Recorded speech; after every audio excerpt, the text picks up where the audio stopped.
In 1907, Britain and France embraced Russia. They used honey, in a triple alliance, Britain, France, and Russia. And the honey that they used to trap Russia was that if we win the war that's coming with the Ottoman Empire, you will get Constantinople, which is what Russia wants. But they promised Russia one thing through the front door, and they took it back through the back door, like what they did to the Arabs. These are people with PhDs in deception. If they tell you that the sun is shining, don't believe them. Go outside and look up in the sky, see whether the sun is shining.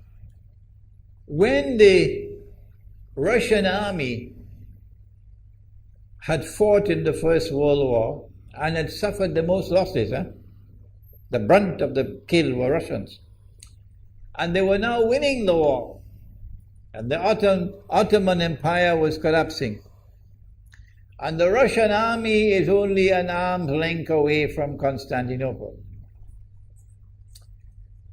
They don't want Russia to get Constantinople. No. So what did they do? Russian Jews organized and executed the Bolshevik Revolution, which overthrew the Russian monarchy.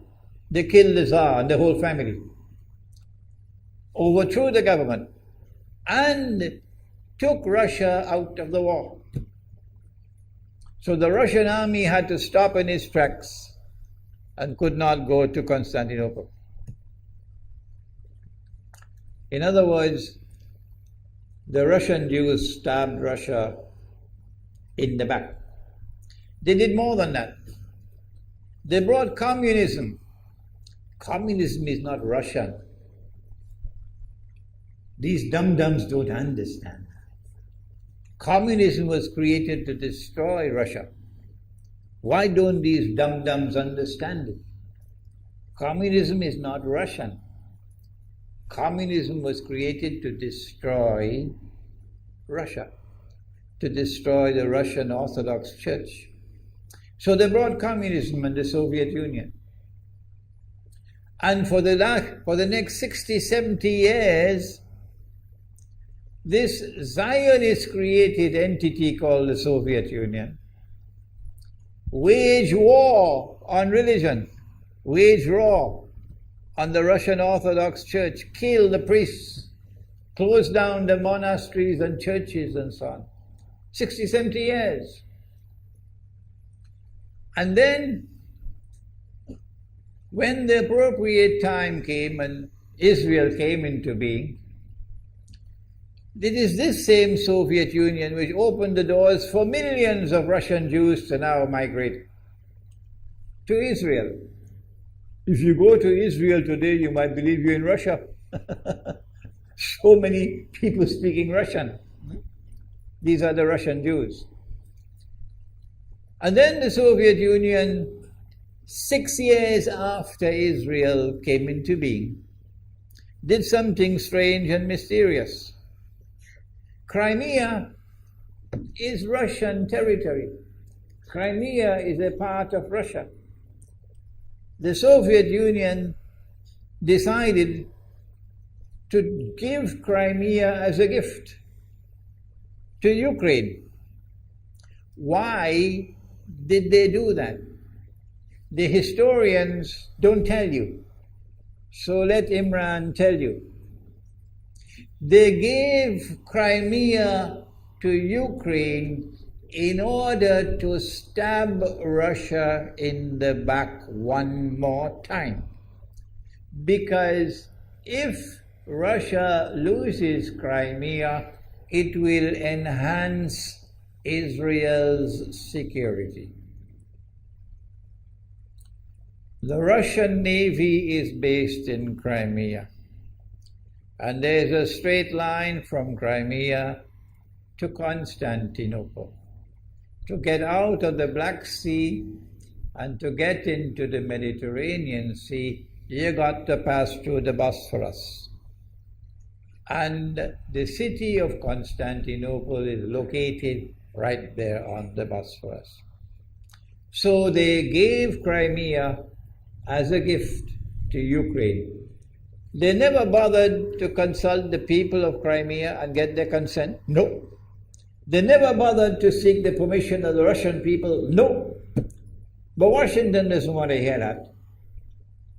The foolish man who now sits in the White House of the United States, the foolish man who would like to pretend that he's a man of wisdom, he doesn't want to hear. But what are the rights of the Russian people? Were they not violated? Do they not have the right to correct Iran and recover the territory which was unjustly taken away from them on Israel's behalf? Obama doesn't want to hear that. It's inconvenient for them.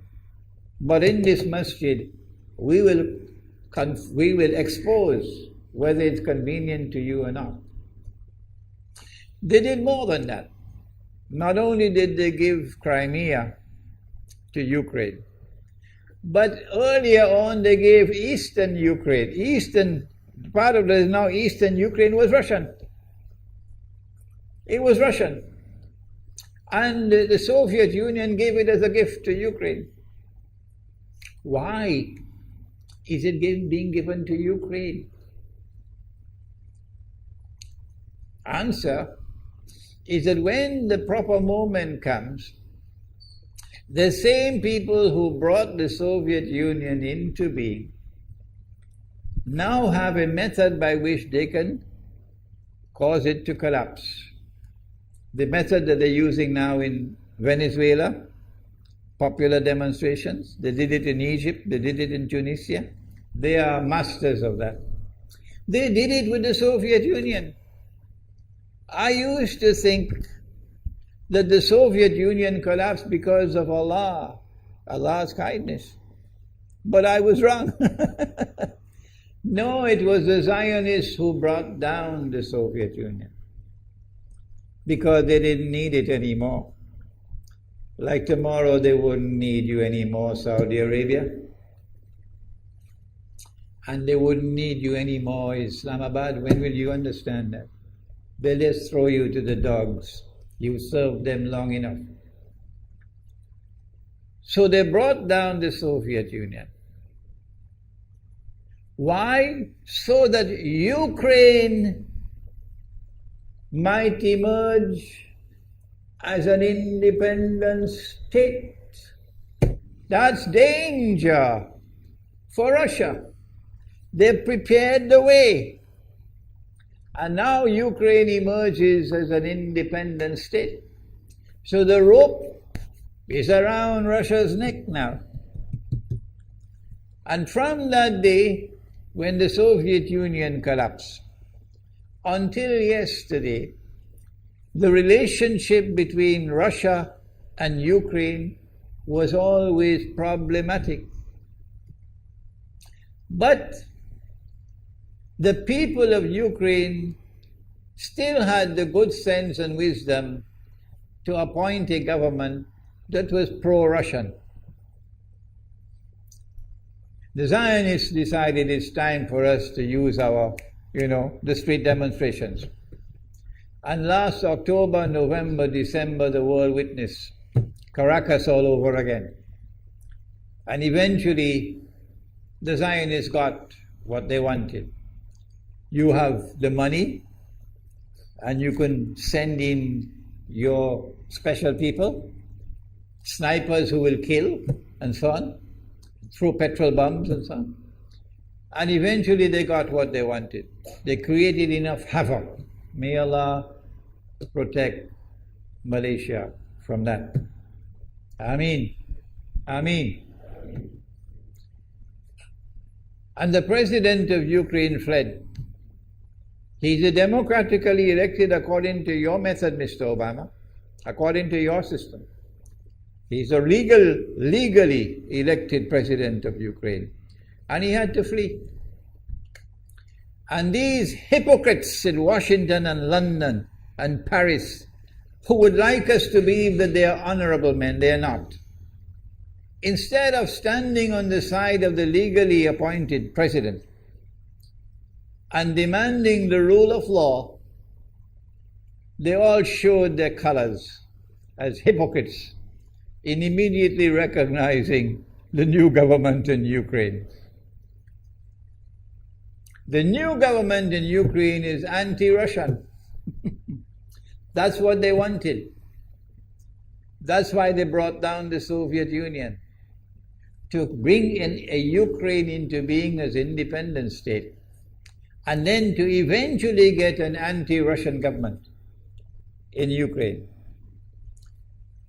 If by Allah's kindness Putin had not intervened and been so spectacularly successful, this is what the plan would have been.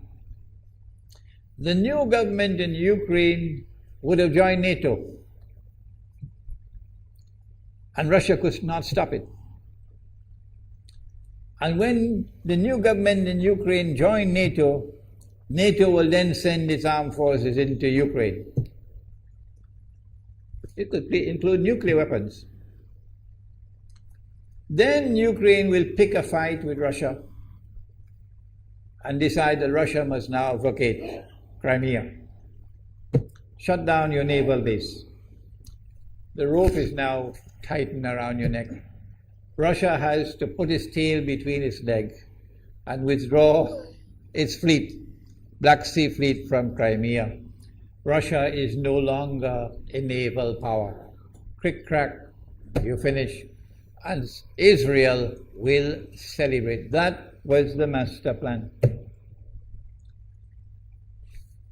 But Allah planned, and Allah's plan was successful.